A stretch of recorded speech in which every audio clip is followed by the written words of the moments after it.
The outdoor car show season is winding down, and this week we bid a fond farewell to a longtime favorite, but send a warm welcome to a new must-see event on the car show calendar.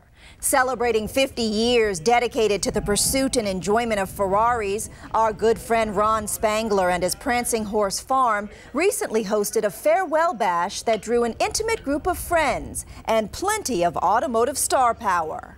We first attended one of Ron's invitational meets in 1982.